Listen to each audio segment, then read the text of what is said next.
శ్రీ గురుభ్యో నమ. శంకర భగవత్పాదుల వారు జగన్మాత పాదాలు పట్టుకుంటే ఆ తల్లి ఎలా కనికరిస్తుందో, ఎలా అనుగ్రహిస్తుందో మనకి ఎంతో అద్భుతంగా తెలియచేశారు.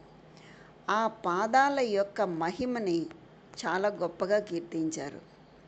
అసలు ఆ పాదాలు పట్టుకుంటే ఆ తల్లి ఏం చేస్తుంది అన్నదే ఎంతో అద్భుతంగా వివరించారు. అందరికీ ఆశ్రయురాలైనటువంటి శ్రీ పరమేశ్వరి నీకంటే ఇతర దేవతాగణం అంతా తమ తమ రెండు చేతులతోనూ అభయముద్రను వరముద్రను ధరిస్తోంది. నువ్వు ఒక్కతివే అలా కాకుండా చేతులతో అభయమిస్తాను, వరాలు ఇస్తాను అని నువ్వు ప్రకటించడం లేదు. కానీ ఈ తీరే బాగుంది.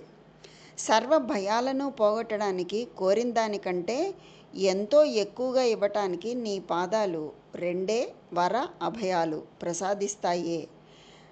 ప్రసాదిస్తాయి అని ఆ దేవికి ఎటువంటి ముద్రలు ఆవశ్యకత లేదు. ఆమె పాదాలే అన్నిటినీ సమకూరుస్తాయి అని దీని యొక్క భావం. శరణ్య అంటే ఏంటి? రక్షించడానికి అర్హురాలు అని అర్థం. శరణే సాధుహు శరణ్య అని వ్యుత్పత్తి. మనకి లలితా సహస్రంలో కూడా చెప్పారు, వాంఛితార్థ ప్రదాయిని అంటే వాంఛితాలను అనుగ్రహించేటటువంటి తల్లి అని చెప్పి. ఇందులో ఏమని చెప్తున్నారు మనకి శంకరాచార్యుల వారు? మన భారతదేశం ఎంతో పవిత్రమైనది. ఇది కర్మభూమి. ఇతర దేశాలన్నీ కూడా భోగభూములు. శాస్త్రాల ప్రకారం ఇది అన్వర్థం. అనుభవంలో కూడా ఒక్క భారతదేశంలో మాత్రమే ఈనాటికి కూడా వైదిక కర్మానుష్ఠానం జరుగుతోంది. ఇక్కడ 7 ముక్తిప్రదాలైనటువంటి క్షేత్రాలు ఉన్నట్లు సాంప్రదాయంగా చెప్పుకుంటున్నారు. అవి అయోధ్య, మధుర, మాయా, కాశీ, కాంచీ, అవంతిక, పురీ, ద్వారవతీ చైవ సప్తైతే మోక్షదాయికాః అని. అయోధ్య నగరం శ్రీరామావతారంతో పవిత్రమైంది. మధురా నగరం శ్రీకృష్ణ అవతారంతో ప్రసిద్ధి చెందింది. మాయా అనేది ఇప్పుడు హరిద్వారం, హరికి ద్వారం అంటే శ్రీహరిని పొందటానికి ద్వారం అన్నమాట. కాశీనగరంలో చనిపోయిన వాళ్ళకి శివుడు స్వయంగా శ్రీరామనామాన్ని ఉపదేశించి ముక్తినిస్తాడు. ఆ తర్వాతది అవంతి. అవంతి అనే నగరం ఇప్పుడు ఉజ్జయిని అంటూ పిలుస్తున్నారు. అది విక్రమార్కుని కథలతో చరిత్ర ప్రసిద్ధి పొందినటువంటి మహాకాళికా క్షేత్రం. అది ద్వారకా నగరం శ్రీకృష్ణుని గాథలతో పెనవేసుకున్నటువంటి చోటు. ఈ 7 క్షేత్రాల్లోనూ చనిపోయిన వారికి మరలా జన్మలేదు. అంటే వాళ్ళు పుణ్యలోకాలకు వెళ్ళి అక్కడ మరలా తపస్సు చేసి క్రమంగా ముక్తిని పొందుతారు. తక్కిన 6 క్షేత్రాలు ఎందుకు ముక్తిప్రదములో ప్రసిద్ధమైనటువంటి విషయమే. కాంచీపురం ఎందుకు ముక్తిప్రదమో ఇప్పుడు మనకి తెలుసుకుందామని దాని గురించి తెలియచేస్తున్నారు. ఏంటది?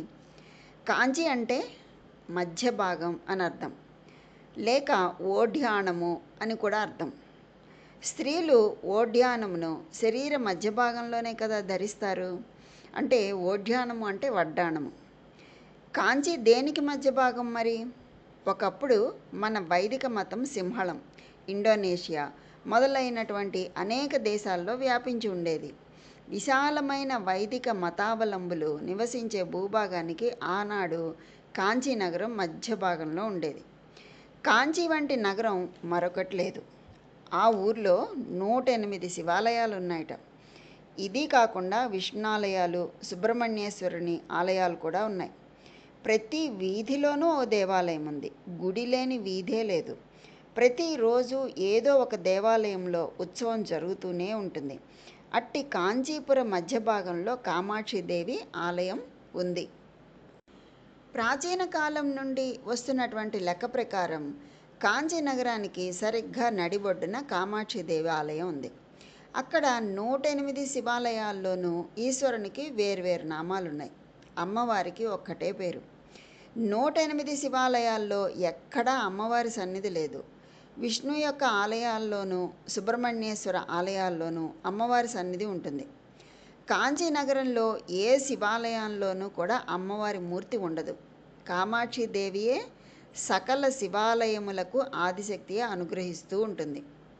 కంచికి 6-7 మైళ్ళ దూరంలో అంబి అనే ఒక ఊరుంది. ఆ ఊరిలో శివాలయంలో అమ్మవారి సన్నిధి ఉంది. అంటే ఏంటి అంటే అంబి కాంచీపుర సరిహద్దులకు బయట ఉన్నది అని అర్థం అన్నమాట. ప్రాచీన కాంచీ నగరం ఇప్పటికీ అంబి గ్రామం వరకు వ్యాపించి ఉండేదిట పూర్వకాలం. కాంచీనగరంలోని అన్ని శివాలయముల, ఇతర దేవాలయముల విమానములు వరదరాజస్వామి విమానంతో సహా అన్నీ కామాక్షిదేవి ఆలయ విమానం వైపు ముఖం పెట్టి ఉన్నట్టుగా కనిపిస్తాయి మనకి. ఏ గుడిలో ఏ ఉత్సవం జరిగినా, వరదరాజస్వామి రథోత్సవం, ఏకాంబరనాథ స్వామి రథోత్సవం జరిగినా ఆ ఉత్సవం వచ్చి కామాక్షిదేవి ఆలయ ప్రదర్శనం చేసి వెళ్లాల్సిందే. ఒకప్పుడు స్వదేవాలయ ప్రదర్శనం మానివేసి కూడా కామాక్షిదేవి ప్రదర్శనం చేస్తారు. రథోత్సవంలో తంత్రశాస్త్రవేత్తల పరిభాషలలో కాంచీనగరం అమ్మవారి ఉద్యాన పీఠస్థానం. సామాన్యంగా అన్ని గుడులలోనూ అమ్మవారికి 4 చేతులు ఉంటాయి. ఏ మూర్తిని చూసినా సామాన్యంగా ఆ చేతులలో ఒక చేతిలో వరదముద్ర, ఒక చేతిలో అభయముద్ర, ఒక చేతిలో పాశము, ఒక చేతిలో అంకుశం, ఈ విధంగా ఉంటాయి. పాశము అనే ఆయుధం ఏం చేస్తుంది? మనలో ఉన్నటువంటి ఆశాపాశాలను తొలగించి మనకున్నటువంటి చంచలత్వాన్ని పోగొడుతుంది. అంకుశం ఏం చేస్తుంది? మనలో ఉన్న అహంకారాన్ని నశింపచేస్తుంది. ఇంకా అభయముద్ర ఏం చేస్తుంది? కష్టాలలో ఉన్న వారికి భయం లేకుండా చేస్తుంది. ఇంకా వరదముద్ర కోరిన వరాలను ఇస్తుంది. కొన్ని గ్రామాల్లో అమ్మవారికి 2 చేతులే ఉండి వరద అభయముద్రలు ఉంటాయి. కామాక్షిదేవి కూడా చతుర్భుజయే. ఒక చేతిలో కుడివైపు కింది చేతిలో పంచపుష్ప బాణాలు ఉంటాయి, 5 పుష్ప బాణాలు ఉంటాయి. కుడివైపు పై చేతిలో పాశం, ఎడమవైపు క్రింది చేతిలో ధనస్సు, ఎడమవైపు పై చేతిలో అంకుశం ఉన్నాయి. వరద అభయముద్రలు లేవు. అంటే ఏంటి? కామాక్షి అమ్మవారికి వరద అభయముద్రలు లేకుండా ఉండటం చూసి శంకరాచార్యుల వారు ఏం చెప్తున్నారు? సౌందర్యలహరిలో ఈ విధంగా చెప్పారు. ఏమని చెప్పారు? త్వదన్యః పాణిభ్యాం అభయవరదో దైవతగణః త్వమేకా నైవాసి ప్రకటిత వరాభీత్యభినయం భయాత్రాతుం దాతుం ఫలమపి చ వాంఛా సమధికం శరణ్యే లోకానాం తబహి చరణ వేవ నిపుణౌ వాంఛాఫల సమధికం. అమ్మా, నీకన్నా ఇతరులైన దేవతలు అభయ వరద ముద్రలు ధరించి ఉన్నారు. నువ్వు మాత్రం వరద అభయముద్రలు ప్రకటించడం లేదు. ఎందువల్లంటే భయము నుండి రక్షించడానికి వరములనిచ్చుటకు నీ పాదాలే సమర్థములైనవి.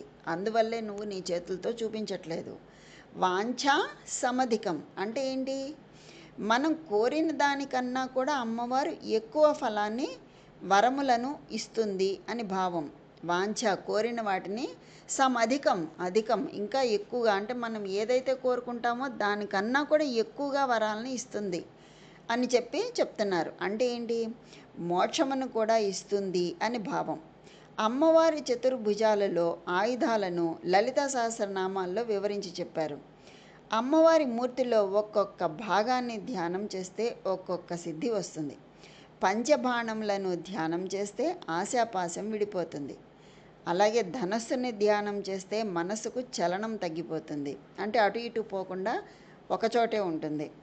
అంకుశాన్ని ధ్యానం చేస్తే అహంకారం పోతుంది. దేవతామూర్తుల విగ్రహములలో, వాహనములలో, ఆయుధములలో, ముద్రలలో తంత్రశాస్త్ర సంకేతములు ఎన్నో ఇమిడి ఉన్నాయి. మిగిలిన క్షేత్రములు అంటే రామకృష్ణాదుల వలన చాలా పవిత్రములైనవి. కాంచీ నగరము అమ్మవారి చరణముల వలన మోక్షక్షేత్రమైంది. అందుకనే ఒక్కసారైనా కాంచీ క్షేత్రాన్ని దర్శించుకోవాలి అని చెప్తారు పెద్దలు. శంకరులు కాంచీలోనే సిద్ధి పొందారు అని సాంప్రదాయ సిద్ధమైనటువంటి చరిత్ర. కామాక్షి ఆలయంలో ఆ తల్లికి వెనుక భాగాన శంకరుల యొక్క విగ్రహాలు ఉన్నాయి. భక్తుల విగ్రహాలు, ఆళ్వార్లు, నాయనార్లు వంటివి గుడిలో ఉండటం మనం చూస్తూ ఉంటాం. కానీ సమాధి గుడిలో ఉండటం ఎక్కడా లేదు. గుడి అంటే గర్భాలయ ప్రాంగణం. శంకరుల సమాధి గుడిలో లేదు, గర్భాలయ ప్రాంగణమున కాకుండా మొదటి ప్రాకారంలో ఉంది. అలా ఉండటం ఆగమశాస్త్ర శిల్పశాస్త్ర విరుద్ధం కాదు. ఎందుకనంటే లోకంలో సన్యాసుల సమాధి స్థలము మీద తులసి వృక్షం నాటుతారు, కొన్ని చోట్ల శివలింగాన్ని పెడతారు, కొందరు వారి ఇష్టదేవత వాహనాన్ని ప్రతిష్ఠిస్తారు. మరి శంకరుల సమాధిపై అవేమీ లేకుండా శంకరుల విగ్రహమే ఎందుకున్నది అంటే, ఎందుకున్నదంటే శంకరులు షణ్మత సంస్థాపకులు. వారి సమాధిపైన ఏ ఒక్క మతానికి చెందిన చిహ్నం పెట్టినా అది పక్షపాతం చూపించినట్లు అవుతుంది. అందుకని అదేమీ లేకుండా శంకరుల సమాధిపై శంకరుల విగ్రహమే ప్రతిష్ఠించారు. న్యాయమైతే వారి సమాధిపై నిర్గుణ పరబ్రహ్మను ప్రతిష్ఠించాలి. అది సాధ్యం కాదు కదా. ఎందుకంటే గగనం గగనాకారం సాగరం సాగరోపమం అంటే ఆకాశానికి ఆకాశం, సముద్రానికి సముద్రం, వాటికవే సాటి, వాటికవే పోలిక. వేరే వాటితో మనం పోల్చలేం. ఆకాశాన్ని ఇంకో దాంతో పోల్చలేం. అందుకని ఆకాశాన్ని ఆకాశంతోనే పోలుస్తారు. అలాగే సాగరాన్ని ఇంకో దాంతో పోల్చలేం. సాగరాన్ని సాగరంతోనే పోలుస్తారు. అలాగే శంకరులకి శంకరులే సాటి. అందుకని జగద్గురువులైనటువంటి శంకరుల విగ్రహాన్ని వారి సమాధిపై ప్రతిష్ఠించి ఉంటారు.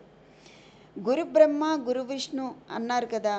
శంకరులు జగద్గురువులు కనుక సకల దేవతామూర్తులు షణ్మతములకు వారి రూపము భగవద్రూపమే. శతశ్లోకి అనే గ్రంథంలో శంకరులు ఈ విధంగా చెప్పారు. ఈ ప్రపంచంలో జ్ఞానదాత అయినటువంటి సద్గురువునకు మరొక దృష్టాంతం లేదు, అంటే ఇంకొక పోలిక లేదు.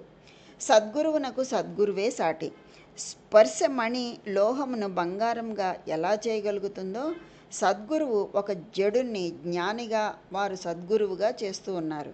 అందువలన స్పర్శమణి అనుకుంటారేమో, అది కూడా సరికాదు. స్పర్శమణి ఇనుమును బంగారంగా చేయగలుగుతుంది, కానీ మరి ఒక స్పర్శమణిగా చేయలేదు కదా. సద్గురువు అయితే ఏం చేస్తారు? సద్గురువు శిష్యుణ్ణి తనంత వారిగా ఆత్మసదృశులుగా చేస్తున్నారు అని చెప్తారనమాట. చరతి భువనే శంకరాచార్య రూప అంటే ఇప్పటికీ ఈనాటికి కూడా శంకరులు భూమి మీద తిరుగుతున్నారన్నమాట. శంకరులు ఎక్కడ ఉన్నారు మరి అంటే జగద్గురువుల రూపంలో భూమిపై ఉన్నారన్నమాట. శంకరులు శిష్యులను ఆత్మసదృశులుగా చేయుదురుగాక అని చెప్పంటూ ఇతర దేశాలకు మన వారు వెడితే అక్కడ బజార్లు మేళ్ళు చూడడానికి వెళ్తారు, కానీ అక్కడి మహాత్ములను చూడడానికి వెళ్ళడం లేదు. అదే విదేశీయులైతే మన దేశంకి ఎందుకు వస్తున్నారు? మన దేశపు దేవాలయాలను జ్ఞానులను చూడడానికి వస్తున్నారు, కానీ మన రోడ్లను భవనాలని మేడల్ని చూడడానికి రావడం లేదు. అంటే ఏంటి? ఆధ్యాత్మిక విద్య కోసం అందరూ మన దేశానికి వస్తారు, లౌకిక ప్రయోజనాల కోసం మనం ఇతర దేశాలకు వెడతాం. అందుచేతనే ఈనాటికి కూడా భారతదేశం పుణ్యభూమి కర్మభూమి అన్నమాట అక్షరాల నిజం అని తెలియచేస్తూ ఈ విధంగా ఆ తల్లి యొక్క పాదముల యొక్క మహిమను తెలియచేశారు. ఓ జగన్మాత తల్లి, నువ్వు కాక ఇతర దైవతాగణం అంతా కూడా తమ హస్తాలతో అభయ వరద ముద్రలను ప్రదర్శించి తమ హస్తాలను అభయమును వరమును ప్రసాదించగలవని చాటు చెప్తూ ఉన్నారు. కానీ ఓ జగన్మాత, నువ్వు ఆ విధంగా అభినయించడం లేదు. ఒక చేతిలో పాశం, మరొక చేతిలో అంకుశం, ఇంకొక చేతిలో చెరుకు విల్లు, మరొక హస్తంతో పంచభూతములు అనేటటువంటి తన్మాత్రలు అనే శబ్ద స్పర్శ రూప రస గంధములు అనేటటువంటి 5 బాణాలనే పూలగుత్తిగా చేసి ధరించి ఉండటం వల్ల ప్రత్యేకించి అభయ వరద ముద్రలు ప్రదర్శించదలిచినట్లయితే మరొక 2 చేతులు అదనంగా సృష్టించుకోవచ్చు. కానీ జగన్మాతకు అవసరం లేదు. చిత్తశుద్ధితో తన పాదములను శరణు వేడిన భక్తులకు వారు కోరిన దానికంటే 100 రెట్లు అధికంగా వరములను ప్రసాదించే దివ్య పాదములు ఆ తల్లివి ఉండగా ఆమె ప్రత్యేకించి అభయ వరద ముద్రలు ఆమె హస్తాలతో ప్రదర్శించాల్సిన అవసరం ఏముంది? లేదు కదా. అందుకని శంకర భగవత్పాదుల వారు జగన్మాత యొక్క పాదముల యొక్క మహిమను ఎంత గొప్పగా కీర్తించారో గమనించండి. ఈ ఒక్క శ్లోకంలో ప్రతిరోజు భక్తి శ్రద్ధలతో ఈ శ్లోకాన్ని మననం చేసుకున్న భక్తులకు సామ్రాజ్య సిద్ధి కలుగుతుంది అంటారు. ఎవరు ఈ విషయాన్ని చెప్పింది? ఎవరు? దేవీ భక్తులందరూ కూడా ఈ విషయాన్ని తెలియచేశారు. ప్రతిరోజు ఈ శ్లోకాన్ని మననం చేసుకున్న భక్తులకు సామ్రాజ్య సిద్ధి కలుగుతుంది అని. సామ్రాజ్య సిద్ధి అంటే ఏంటి? ఏ మంత్రిగానో, ముఖ్యమంత్రిగానో, ఈ దేశానికి ప్రధానమంత్రిగానో, అన్ని దేశాలకు చక్రవర్తిగానో అయిపోతామనా? కాదు. అలా అయిపోతామని పగటి కలల కంటే అది వారికి ఆయాసాన్ని, నిరాశను కలిగిస్తుంది. అలా కాదు. ఏం చేయాలట? చిత్తశుద్ధితో జపిస్తే ఆ తల్లి పాదదర్శనం మన హృదయానికి అనుభూతి కలుగుతుంది. అంతకు మించి సామ్రాజ్య సిద్ధి, మోక్ష సామ్రాజ్య సిద్ధి ఏముందంటారు? అదే బోధించారు ఆదిశంకరాచార్యుల వారు పరోక్ష బోధగా ఈ శ్లోకంలో. అంతే కదండి.